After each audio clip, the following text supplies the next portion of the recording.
Namaste. Good evening and welcome to a Friday Night Live. It's 10 p.m. here on the Gold Coast in Crummy Bum Valley, and it's a rainy evening, and I'm not even sure how good the quality of this live stream is going to be, but we'll see how it comes out in any case.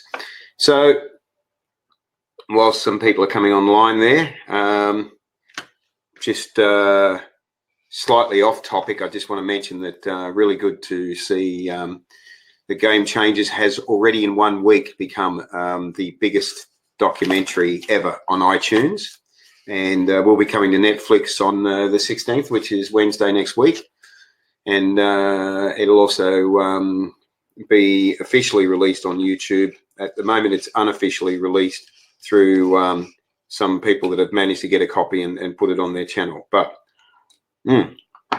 so tonight I want to do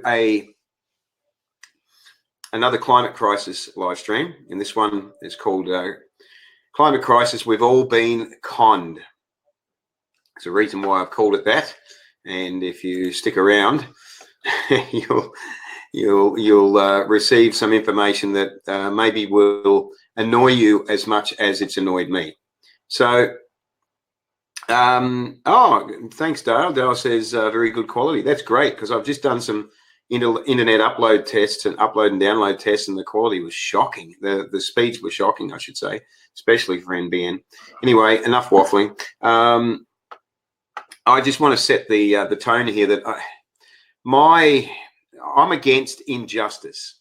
I'm against many things I'm against, like suffering, inequality, dishonesty, but injustice as a general thing is something that covers a wide area, and injustice covers a wide area from personal injustice right through to business injustice. And what really gets my goat, and I don't know if that's a very vegan expression, is when I read some of the information that I read in the last few days.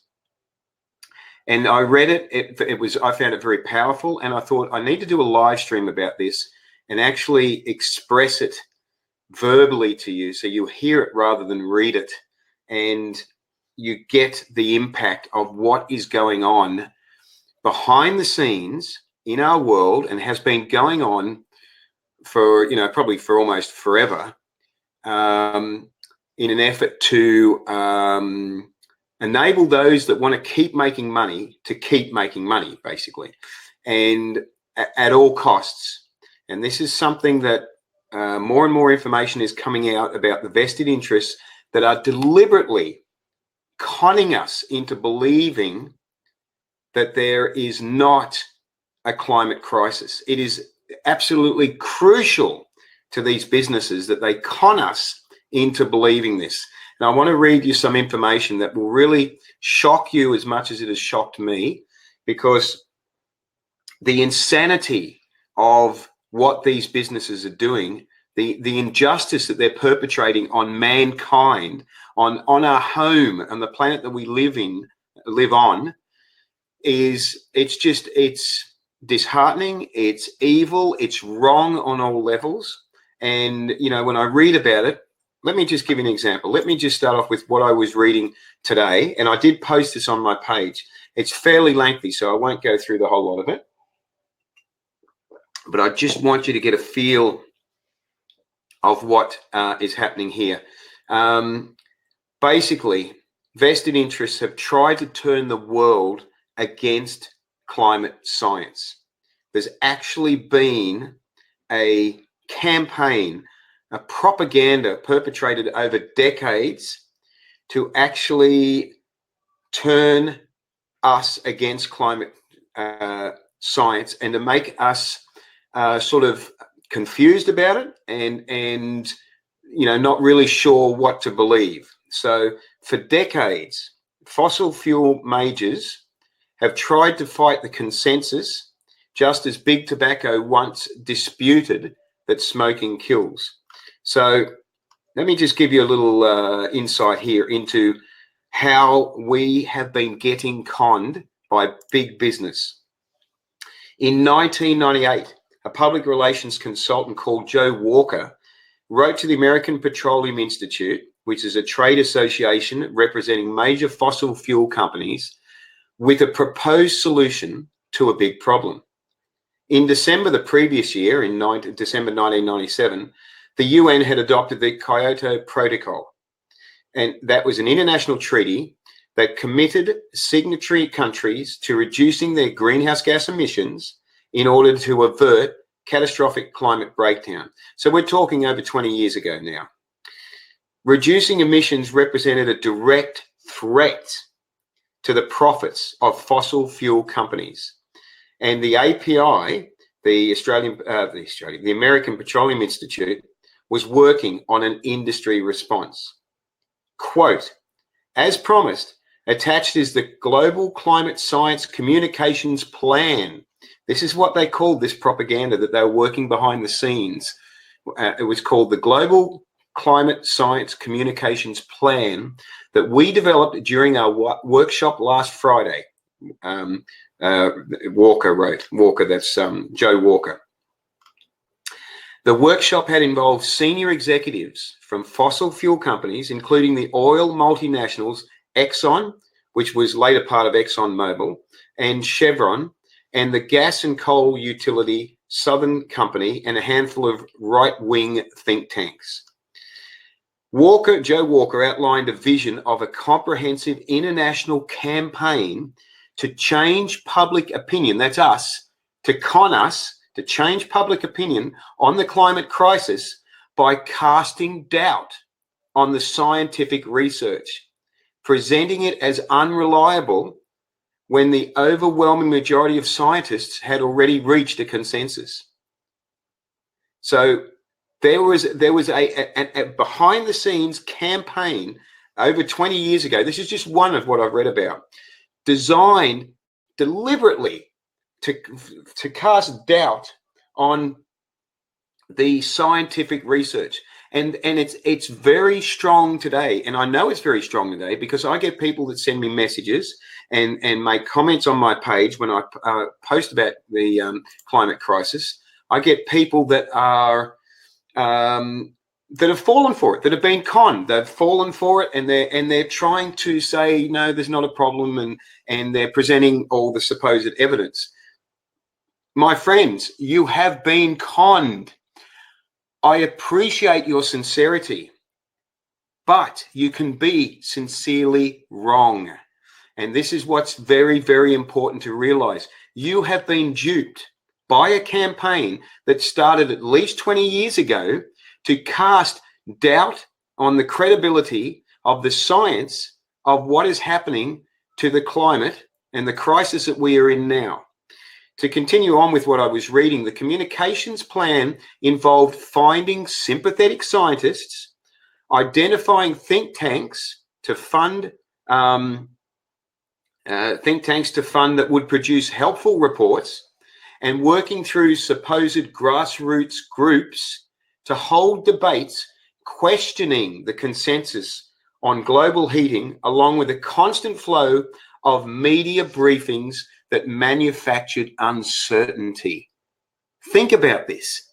We were manipulated on all levels, from they infiltrated the scientific community to cast doubt on the credibility of scientists.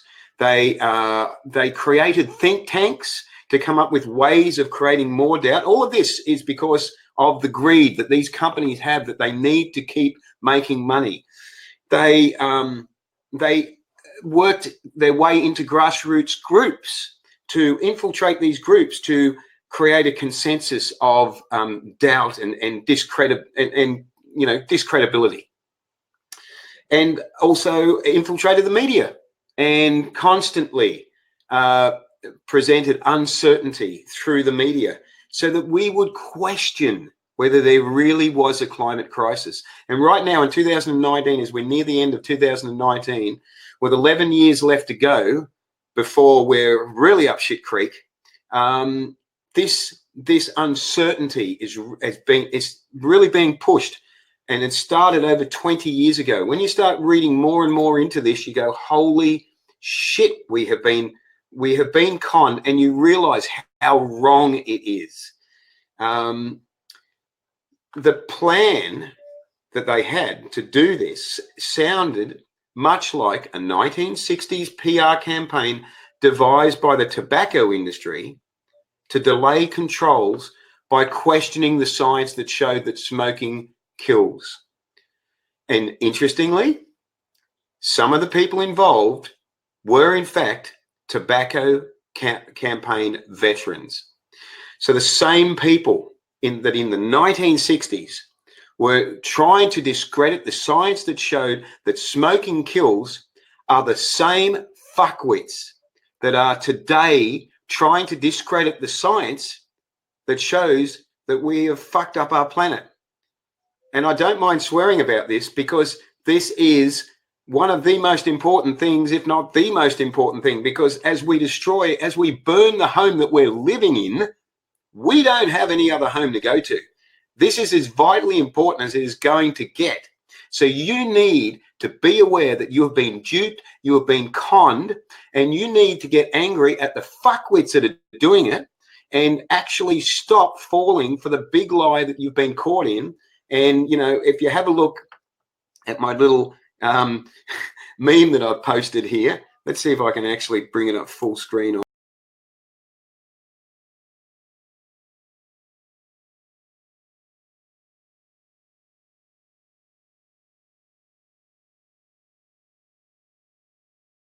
For nothing. So let's bring me back on screen. Oh, look, I'm on that side now. So just be aware that the fossil fuel industry has been making use of a lobbying group called the Global Climate Coalition since 1989 to stress the uncertainties of climate science. By the late 1990s, so that's over 30 years now, they've been using the Global Climate Coalition. By the late 1990s, companies such as BP and Shell were beginning to withdraw from it as public doubt about the problem became increasingly untenable in the face of evidence. So some of the fossil fuel companies actually became aware 20 years ago that they couldn't keep propagating this lie on some levels. However, that hasn't stopped them looking for other ways to infiltrate, to get into our psyche almost, and to change public opinion so that we are sort of arguing with each other and saying, well, there's not really a climate crisis. Yes, there is. No, there isn't. There, you know, and the evidence says it. And you know, it's so the project goal was a majority of the American public, including industry leadership, recognizes that significant uncertainties exist in climate science. That was a strategic goal in 1998 that they were trying to achieve a significant uncertainty in climate science. It said, and listen to this, this is really, really, it's just disgusting. It said victory will be achieved. Listen to this, victory will be achieved. Victory for the fossil fuel companies, who I now call the fuckwits. Victory will be achieved when recognition of uncertainties becomes part of the conventional wisdom, and those promoting the Kyoto Treaty on the basis of extant science appear to be out of touch with reality. Think about that. Victory is achieved when we are basically, when they are able to confuse us, the public, so much that we become so uncertain that we don't know what's right and what's wrong. And if we believe in the Kyoto, I can't even say Kyoto Treaty, we appear to be out of touch with reality. So what happened when this memo was actually leaked to the New York Times? In other words, what happened when they got found out? Well, the industry then said the plan was only a proposal and was never put into effect. Oh, yeah. Yeah, it was never put into effect. No. We're seeing the effect of it now. I see the effect of it with the comments that people make. It's just, Amanda says, thanks, Harry, for speaking out about this. You are awesome. Thanks, Amanda. We have to speak out about this because we have been conned. Dale says, government and big businesses brainwashing the public. Yeah, a systematic campaign, Dale. And here we have the evidence. We've actually got it. They've found the documents. We've got, you know, it's like, it's not just hearsay. It's not just a conspiracy theory. I'm not a conspiracy theorist, by the way. It's the documents of behind the scenes of business trying to brainwash the public so that they can keep carrying on fucking up the planet. Wow, that's intelligent. That's so fucking stupid. It's unbelievable. Dale says, I've done a great job for a very long time, but we're waking up to their BS. That's true. Let me just see if there's anything more I want to read there. Climate campaigners such as Greenpeace say they believe a highly organized effort by the fossil fuel industry to question climate science involving scientists and some think tanks that were receiving fossil fuel industry funding nevertheless succeeded in the following years in shifting public opinion away from urgent action. And this is exactly what has happened and why we're up shit creek now. You can thank the fuckwits running these fossil fuel companies for continuing to pollute the world and putting on a public face of you know, we care about you, whilst behind the scenes spending literally billions of dollars, billions and billions and billions of dollars in just working out ways to discredit the science, in doing it through the media, in doing it through at grassroots levels, through different groups. It's sickening how pathetic an action is when companies do this. And a company is simply an organization run by a group of people. So ultimately, it comes down to people with such greed that they are so addicted to greed that it doesn't matter if the world that they're living in, which is the same world we're all living on, it doesn't matter if they kill the world as long as they can still be making money. It is the complete definition of insanity, is that I've got my dollar note, but I've got no air to breathe. I've got no planet to live on, but I've got my money. That is fucking insane. Let me just see what else we've got here. I just want to, so what we have now is, I mean, I could go on. It's quite a long read there, but I think you get the idea. That particular article, which appears in, it's called How Vested Interests Tried to Turn the World Against Climate Science. It appears in The Guardian, and it was, I think I posted it today.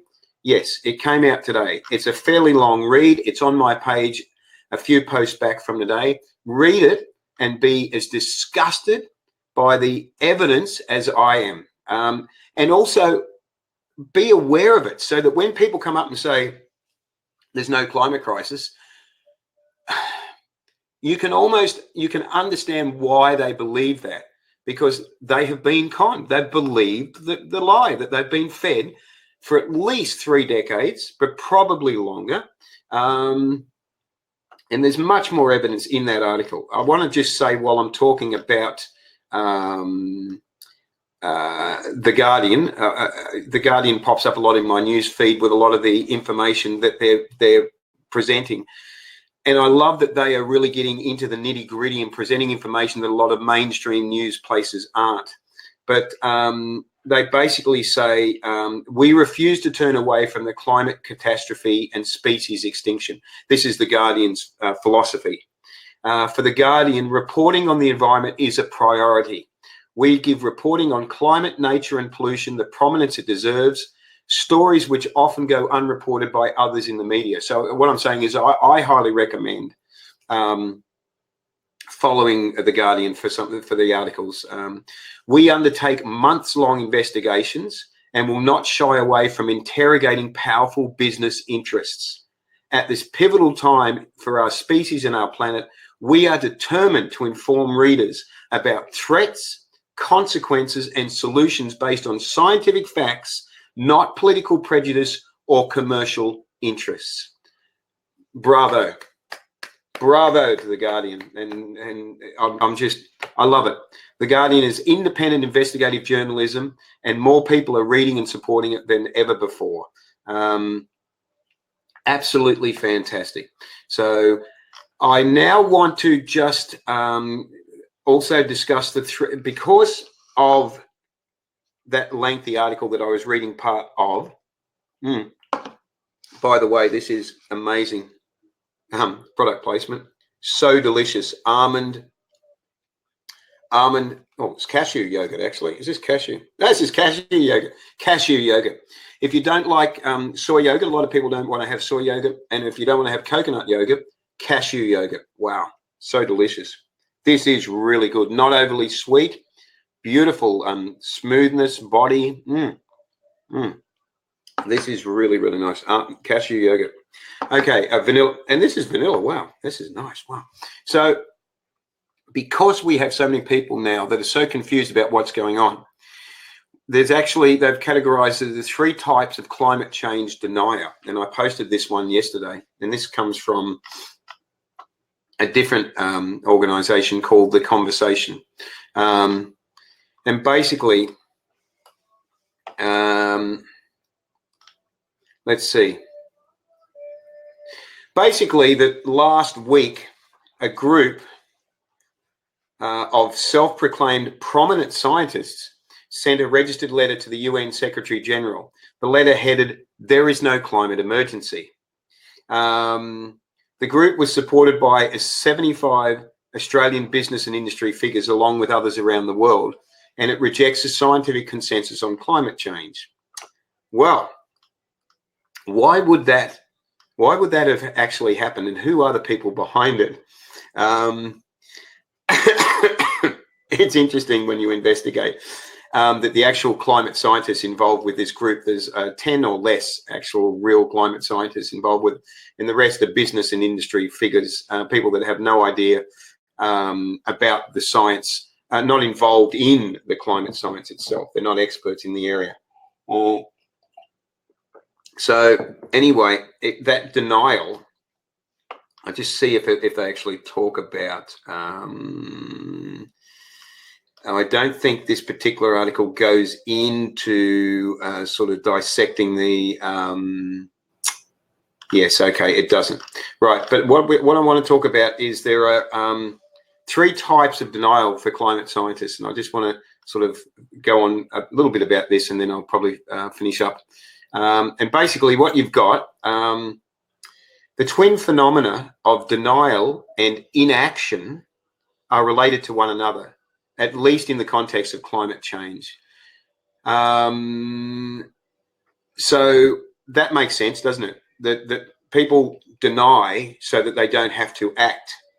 It's a similar thing that I've seen for decades when it comes to veganism. The same thing, denying that there is a need for animal rights, denying that there is a need to stop eating animal products so that they don't have to actually do anything. They don't have to change. They don't have to act on what they've become aware of. In his book, States of Denial, psychoanalytical sociologist Stanley Cohen described 3 forms of denial. And this is fascinating. The psychology behind denial is fascinating because I literally see these different states of denial in the comments that come up on my page, and I read them and I try and go, well, which one are you? 1, 2, or 3? It's fascinating to see people just come back with a response and fall straight into the hole. It's like, wow, you just did exactly what this psychoanalytical sociologist said you would do. I said, so anyway. Although Stanley's framework was developed from analysing genocide and other atrocities, it applies just as well to our individual and collective inaction in the face of overwhelming scientific evidence of human-induced climate change. The first form of denial is literal denial. Now, these 3 things of denial when it comes to climate crisis keep them in mind when it comes to talking to people who are pre-vegan, because you'll see you'll see a big similarity there. So first one is literal denial. It is simple, conscious, outright rejection that something happened or is happening. So I won't, yeah, I'll just go down a little bit further. It is tempting to attribute outright denial to individual malice or stupidity. I love the directness of that. And that may occasionally be the case. But more worrying and more insidious, though, is the social organisation of literal denial of climate change.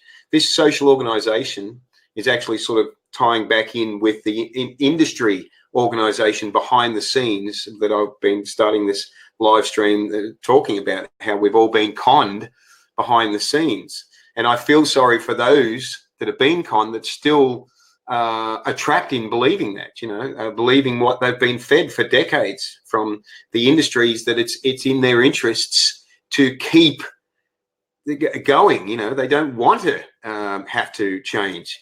There is plenty of evidence of a clandestine, orchestrated lying by vested interests in industry. If anyone is looking for a conspiracy in climate change, this is it. Not a collusion of thousands of scientists and major science organizations. No, the conspiracy is the industries trying their best to prevent any changes happening to them, trying their best to not have to clean up their act, still wanting to get away with what they've been getting away with in polluting the planet, and making you think that there's not a problem. That's where the conspiracy is. So let's be smart. Let's have a little bit of intelligence here. Let's not be stupid and believe the shit that they've been feeding us. Let's actually question it and look behind the scenes with a bit of wisdom and start going, yeah, actually, maybe it's not that there are thousands of scientists that are all colluding together in here, because, what would be the advantage to them to be warning us, that we're heading for destruction? There is no advantage to thousands of scientists all coming to the same conclusion that we've paddled a long way up shit creek, but there is a hell of an advantage to industries working behind the scenes to pump billions of dollars into campaigns that they don't want us to know about, that is designed to discredit the science and designed to keep their industry going. Because if the science is discredited, it's like, well, there's not a problem, so we can just keep running along and making all the money, and we don't have to make changes. We don't have to clean up our act. That's wise when you look at the real reasons, instead of going off half-cocked, like some of the comments I get on my page. People, I'm just like, man, open your eyes a bit and actually see what's really going on. Anyway, the second form of denial is interpretive denial. Here, people do not contest the facts, so they agree with the facts, but they interpret them in ways that distort their meaning or their importance. For example, what one might say that climate change is just a natural fluctuation, or greenhouse gas accumulation is a consequence, not a cause of rising temperatures. And that is what we saw in last week's letter to the UN by industry representatives, talking about saying that there is no climate crisis. Yeah, I wonder if what the, follow the money trail, see where the vested interests are. Why are these industry representatives saying that? Wonder why. It's not rocket science. It's really simple. It's greed. It's that simple. And the third and most insidious form of denial is implicatory. I can't say the word. Implicatory denial. The facts of climate change are not denied, nor are they interpreted to be something else. But what is denied or minimized are the psychological, political, and moral implications of the facts for us. We fail to accept responsibility for responding. We fail to act when the information says we should. Of course, some are unable to respond financially or otherwise, but for many, implicatory denial is a kind of disassociation. Ignoring the moral imperative to act is as damning a form of denial as any other, and arguably is much worse. So let me just also say there that the treatment of Greta Thunberg and the vigor with which people push away reminders of that which they would rather not deal with illustrates implicatory denial. We are almost all guilty to some extent of engaging in implicatory denial. In the case of climate change, implicatory denial allows us to use a reusable coffee cup, recycle our plastic, or sometimes catch a bus, and thus pretend to ourselves that we are doing our bit. But almost none of us individually or we as a nation has acted as we ought to on the science of climate change. It does not mean we can't change how we act in the future, but implicatory denial is becoming an increasingly untenable psychological position. Fascinating from the psychology point of view of how people's states of denial are categorized and how they elevate through the different levels.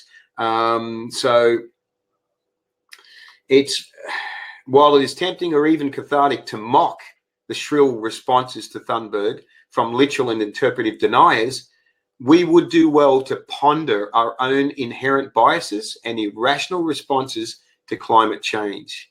And so it goes on from there. So I suggest, I'll start to wind up now, I certainly suggest that the most important thing that we do is create awareness for ourselves and then share that awareness on to others. This is the same thing that we do as ambassadors of compassion, living a vegan life. It's the same thing we do. We create awareness for ourselves. We become aware of how animals are being treated. We become aware of the injustice, and we educate others about this so they can then go, I had no idea.